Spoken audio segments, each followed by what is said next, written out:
There is a quiet courage in facing discomfort.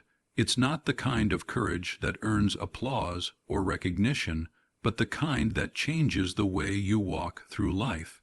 The Stoics believed that the measure of a person is not how they behave when things are easy, but how they respond when faced with difficulty, pain, or uncertainty.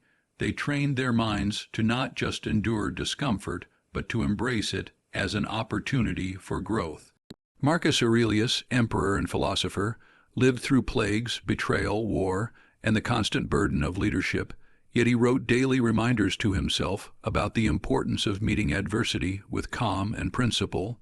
His life and the lives of all Stoic thinkers taught that adversity does not break us unless we allow it to. In fact, it is the very pressure of pain that forms the unshakable belief we seek to develop within ourselves. Discomfort strips away illusion. When life is comfortable, it is easy to believe in ourselves because nothing is testing that belief. But the moment things go wrong, we are forced to face the reality of what we are made of. It is in those moments that we either retreat or rise. The Stoics prepared for those moments. They understood that comfort is fleeting, but character remains. Self-belief that is forged in comfort will shatter the moment life becomes difficult, but self-belief formed in struggle becomes a foundation stronger than steel. That is why they sought discomfort deliberately, not to suffer needlessly, but to become intimate with it, to learn how to live with difficulty and not fear it. To the Stoic, discomfort is not the enemy. It is the teacher. Pain reveals where we are weak. Fatigue exposes where we lack discipline. Embarrassment shows us where we tie our worth to the approval of others. Every uncomfortable moment is a mirror, and in that reflection, we are given the chance to grow. It's not about pretending that pain isn't painful or that hardship isn't hard. It's about acknowledging those realities and choosing to move forward anyway. That choice, repeated over time, builds a mind that does not fear the future because it trusts its own resilience. There is a common misconception that Stoicism means suppression, that it demands you become emotionless, detached, robotic. But this could not be further from the truth. The Stoics did not reject feeling. They simply did not want to be ruled by it. They knew that discomfort would come. They did not try to avoid it or escape it. Instead, they walked toward it with open eyes, asking, "What does this moment require of me?" That question reframes discomfort as a challenge, not a curse. And when you treat discomfort as a challenge, you begin to meet it with dignity, with discipline, and eventually with gratitude. Think about how our modern culture treats discomfort. We are trained to avoid it at all costs. We reach for distraction at the slightest feeling of boredom. We chase convenience, numb ourselves with entertainment, avoid confrontation, and seek out comfort as if it were the highest goal. But comfort is not the goal of life. Growth is, and growth only comes through pressure. Just as muscles grow only through resistance, character grows only through challenge. If you always avoid discomfort, you will also avoid the very experiences that shape your strength and forge your belief in yourself. One of the exercises the Stoics practiced was voluntary discomfort. They would fast, sleep on hard surfaces, wear simple clothing, walk barefoot, or go without luxuries, not because they had to, but because they wanted to prove to themselves that they could. They practiced going without so that they would never be controlled by their desires. They practiced hardship so that they would never be unprepared for it. In doing so, they gained something most people never find: freedom.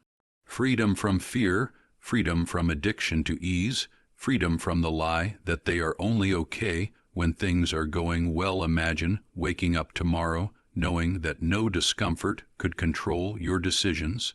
Imagine trusting yourself so deeply that even in pain, rejection, failure, or loss, you do not collapse. That is what the Stoics built: self-belief rooted in practiced endurance.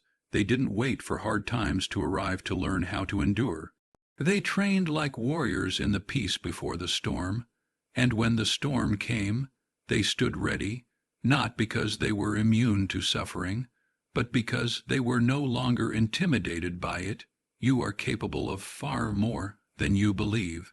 But you will never know that unless you walk through the fire, and when you do, when you begin to lean into discomfort instead of fleeing from it, you unlock something powerful. You discover that fear begins to shrink. That hesitation becomes shorter, that excuses grow weaker.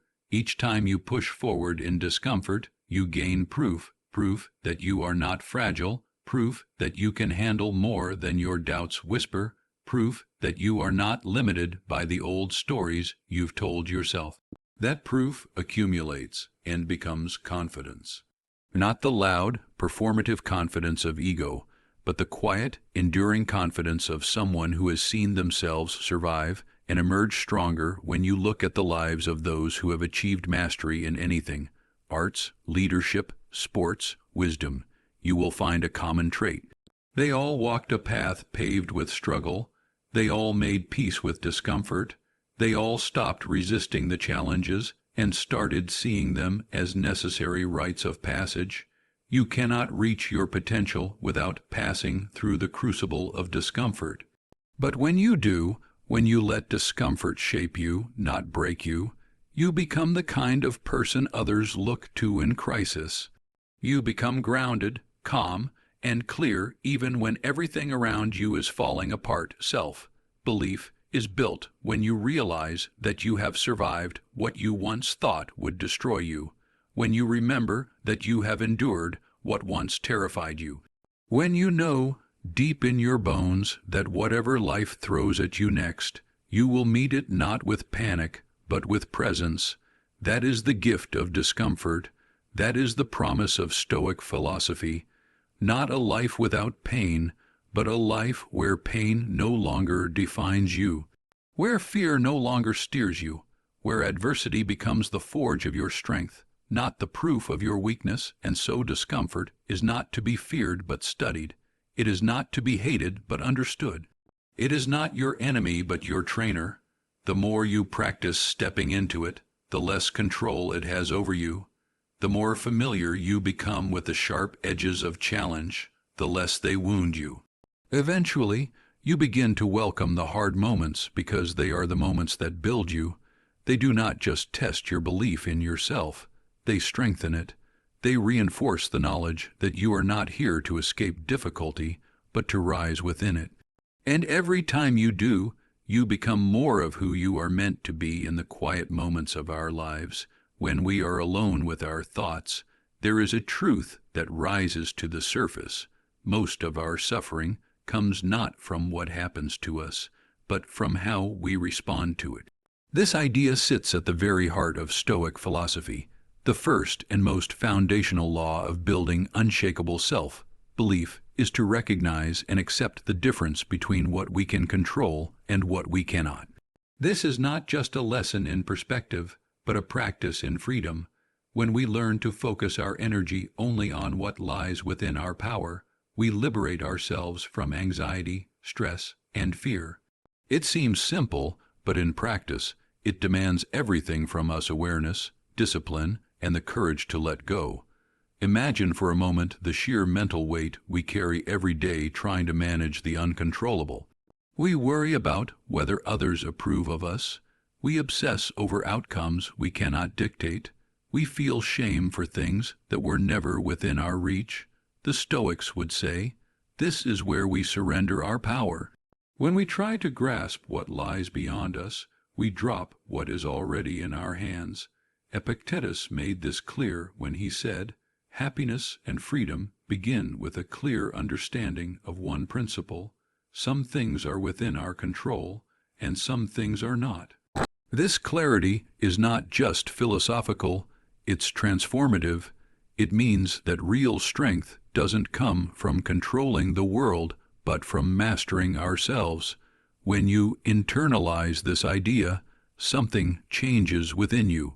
You begin to see that your emotions are yours to govern, your responses are yours to choose, and your attitude is a fortress that cannot be breached unless you allow it. Self-belief in this context is not an abstract feeling of confidence. It is the deep trust that no matter what happens outside, you remain in control inside. You become your own source of stability. You stop reacting to life like a leaf in the wind and begin acting from a place of grounded intention. There is a discipline to this, of course. It's not enough to nod in agreement with the idea that control is internal. You must live it. You must wake up every morning and ask yourself, what part of today's events is mine to shape? What thoughts, actions, and intentions are mine to own? And more importantly, what can I release without resistance? This daily reflection becomes a compass that keeps you from drifting. The world will always be unpredictable. People will misunderstand you. Plans will fall apart. Markets will crash. Illness may visit. But none of that means you have to lose yourself. In fact, every crisis is a test of whether your self-belief is rooted in externals or in something deeper. We often confuse control with domination, but in the Stoic sense, control is about alignment. It's about understanding that the only true mastery we have is over the content of our own minds. No matter how powerful you become, you cannot force the universe to obey your wishes, but you can train your mind to be indifferent to fortune and failure alike. You can build a character so stable that no praise inflates you and no insult deflates you. That is the control that Stoicism offers, a control that produces serenity, focus, and resilience. Think of the imagery Marcus Aurelius often used. He likened the mind of the Stoic to a rock battered by waves but unmoved. The sea may rage, the winds may howl, but the rock remains. This is not apathy. It is not emotional numbness. It is emotional sovereignty. When you know what belongs to you and what does not, you stop wasting energy trying to bend reality. You conserve that energy to govern your own actions with excellence. This is the root of unshakable self-belief, not the idea that nothing will go wrong, but the certainty that no matter what goes wrong, you will not abandon yourself. Now consider how different this is from the way most of us live. We measure our self-worth by how others perceive us. We allow rejection to destroy our confidence and success to inflate our egos. We ride a psychological roller coaster because our anchor is outside ourselves. But when you embrace the Stoic principle of focusing only on what you can control, you bring the anchor back in. You begin to develop what the Stoics called ataraxia, a profound inner stillness that doesn't depend on external events. But practicing this principle isn't easy. It means learning to say, "This is not mine to carry," even when your mind wants to cling. It means developing the courage to walk away from arguments you cannot win, to release outcomes you cannot guarantee, and to stop apologizing for things that are not your responsibility. This isn't weakness. It is maturity. It is strength that chooses peace over pride, growth over ego, and discipline over chaos. And yes, this practice is lifelong. Even the greatest Stoics confessed to struggling with their passions and impulses. Marcus Aurelius, the Emperor of Rome, began his journal entries by reminding himself not to be surprised by rude or selfish people, not because he was jaded, but because he wanted to be prepared. He knew that the world would test his self-control, and so he trained for it daily. That is what we must do too. Train ourselves to respond with wisdom, to act with intention, and to release what is not ours. Self-belief, then, is not a loud proclamation of confidence. It is a quiet, consistent alignment between your values and your actions. It is the steady inner voice that says, "I will do what I can, and I will release what I can't." This voice becomes louder than fear, louder than doubt, louder than the chaos of the world. You build it each time you choose to stay composed under pressure, each time you act with integrity regardless of the result, each time you forgive yourself for failing and recommit to your path. And perhaps the most beautiful part of this law is that it empowers you right now. You don't need to wait for a better job, a different body, or more recognition. You don't need to change the world before you change your mind. Right now, in this moment, you can choose to return to your circle of control. You can let go of what burdens you. You can begin to reclaim your power. You can begin to build a belief that doesn't shout, but endures in silence, in strength, in unwavering resolve. Emotions come like storms, but storms always pass. The Stoic learns not to resist emotion, but to observe it, to understand it. Anger, it clouds judgment. Fear, it paralyzes. Envy, it shrinks the soul. But when you train yourself to pause, to respond with reason instead of react with impulse, you build a mind that is dependable. You become someone you can trust, even in chaos. That is the root of real confidence.